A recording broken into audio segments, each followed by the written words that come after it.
Welcome back to Kettle Talk for the special edition of Kettle Talk. I'm here with the head coach of the Orleans Firebirds, Kelly Nicholson, and 16 years on the Cape. Does it just go by in a blink of an eye?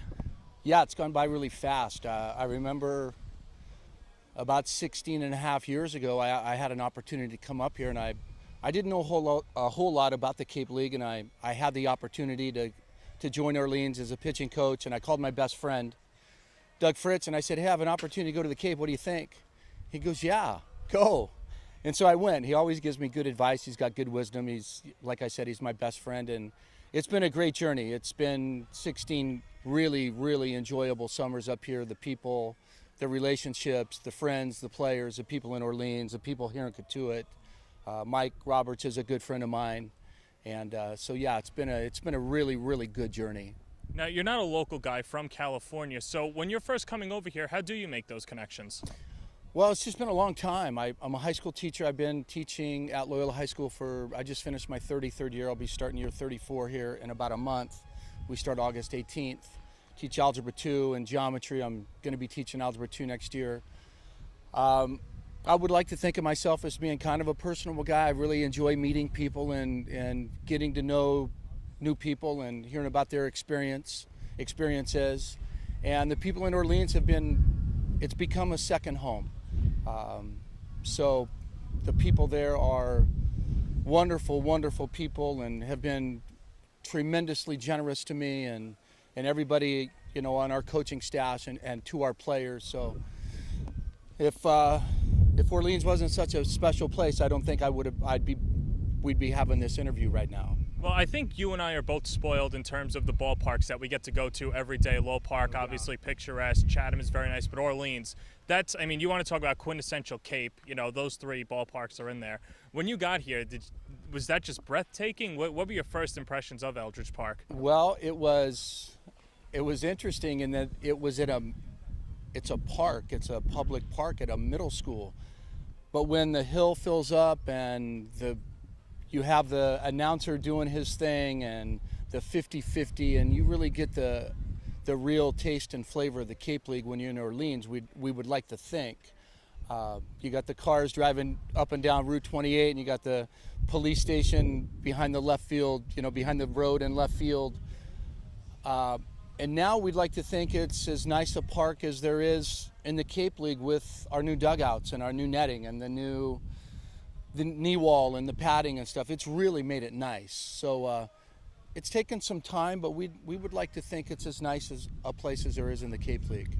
Now, in terms of you saying taking some time, you take over the reins in 2005, and then you're pretty much spoiled to go out and only win the championship that year. I'm sure you're thinking at that point, oh, it's got to be easy from here on. But on a serious note, what was that like first year? You're the new guy, and then you're thrown into a big race like that. Well, we were super fortunate that year in 2005. I wasn't even sure that I was going to take the reins until I got home that summer. I had been the pitching coach for 4 years. Carmen Carcone, who had been there for 3, left and took a college job. And they asked me to do it when I got home. And I called 2 of my best friends, Chris Beck, pitching guy, and Rob Gore, who played at the University of Southern California on a national championship team, really, really good baseball people. And I said, hey, look, they've asked me to do this. If you 2 guys come with me, I'll do it because you guys are going to do all the coaching. I told Rob that you're going to run the offense and Seebeck was going to run the pitching staff, and they decided to do it. And we were blessed with really, really good players that summer. We all know up here, if you've been up here long enough, it has very, very little to do with who's managing the team. It's all about the players, and we've always felt that way. And we probably had 5 or 6 or maybe even 7 guys on that club that made the major league. So it was a good summer. It was a great summer. We had only 2 teams from each division went to the playoffs. We played Chatham in a great semifinal round, and then Bourne beat, I forget who Bourne beat to get to the finals on their side. And then we had 2 really good games with, actually 1 really good game with Bourne, and the other 2 were blowouts. They blew us out game 2, and we kind of blew them out game 3 in Orleans, and were fortunate enough to win it. I knew we were fortunate. I knew that it was not easy, and it's been too long since we've won it again. I walk in here and I look at that picture on the wall of that championship team, and it hurts a little bit because I know who they beat. And then last year we had a really, really great run, and YD just played a little bit better than we did in the semifinals and beat us those last two games after we had beaten them 4-0 in game one, and they beat us in 2 one-run games, and they played a little bit better than we did. And so we just want to try to find a way to get hot at the right time and start playing well at the right time. We don't really feel this summer that we've kind of put all three phases together, the pitching, the defense, and putting the ball in play offensively. We've pitched well and we haven't hit, or we've hit and we haven't pitched, or we've done 2 of the 3. But we still love our guys and we love our team. We believe in our guys. We just need to find a way to get into the playoffs, and it's the first 1 to 6 is going to come out of here with a ring. And we still feel super confident and would like to think that we're going to be there in the end and be whoever we get. If we're fortunate enough to get in the playoffs, we're going to give somebody fits in the playoffs. So we believe it, our players believe it, and time will tell.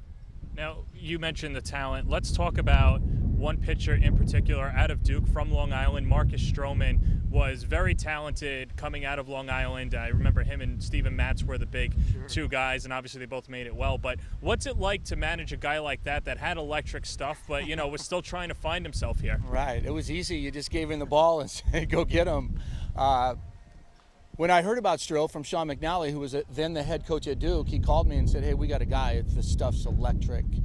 And Sean was absolutely right. His stuff was electric. It was, if I'm correct, it was 25 innings and 32 strikeouts and 3 walks, and he didn't give up an earned run. And then he came back the following summer, and I think he threw 8 innings, maybe 7 or 8 innings, and we got him ready to go to the USA team, and he didn't give up a hit. So when you have a guy like that, you just stay out of his way, and when the ball finds his hand, boy, it's fun to watch. But it was an honor and a privilege and a great opportunity for everybody in Orleans to be involved with Stro, and I'm super happy for him that he's doing so well with the Blue Jays. Now, at least for you, do you feel semi-responsible for the left side of the San Francisco Giants infield with Brandon Crawford and Matt Duffy? Because both obviously played for you. Brandon Crawford's an all-star and Matt Duffy's a rising star. Do you feel somewhat responsible, and have you contacted Bruce Bochy about residuals? Boy, it would be nice to get some residuals from those two dudes. Croft just signed that big deal, and I'm sure Duff will sign a big one in the near future. Hey, that whole infield, they're Cape Leaguers, and John Barr, the scouting director of the Giants, loves the Cape League, and we were super fortunate to get Brandon. He came to us after his sophomore year. He had played on the USA team previously, and Matt Duffy came up on a temp. They're both Southern California guys, so we would like to think we had a little bit of an in. I know John Savage, have known John for a really long time, and man, to be super honest with you, I'm not even sure who it was I think it was Troy Buckley at Long Beach State that sent us Duff. But it was cool because Duff, like I said, he came up on a temp. His roommate, Ben Waldrop, was on a temporary contract from Jacksonville State. Big left-handed hitter at the All-Star break, was leading the league in home runs. They're rooming together, and they both wind up starting in the All-Star game at Fenway Park. It was really a cool story.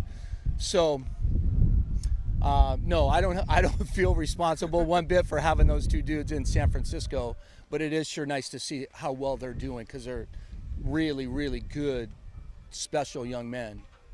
If you had told me that he was going to be the 3-hitter for the Giants when he was here, I would have told you were crazy. If you had told me that Croft was going to be the starting shortstop for the Giants, I would have said yes, no question, because he could really, really play defense. He struggled a little bit offensively, but the thing with Brandon is that you could see every day that he stepped on the field, there was a chance to be a Sports Center top 10 type play. A fabulous athlete. I think BC played soccer in high school. We love multi-sport athletes, and he eventually figured it out with the bat, and the defense is not surprising. He's probably as talented as any shortstop in baseball right now. And the last one for major league players, Kolten Wong was inducted into the Hall of Fame. Yes. What were your initial impressions of him? Because I'm sure he wasn't in the Matt Duffy camp or even Brandon Crawford. He was something special. Yeah, K. Wong was special, and you could see it the first time he stepped in the cage to take BP. My only concern with K-Wong was if he was going to stay with us all summer, because he was invited to the USA team. And I told him, I said, hey, look, dude, I'm not going to bother you, but as soon as you make a decision, please let me know.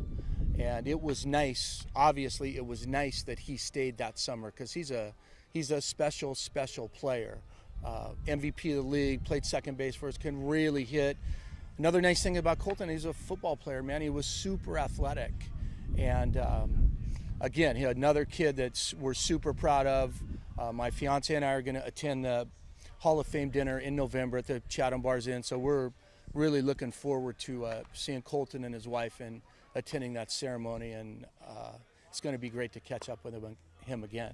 This was a lot of fun. I really appreciate that. That's Kelly Nicholson. This was Kettle Talk Extra. I'm Jon Perez signing off.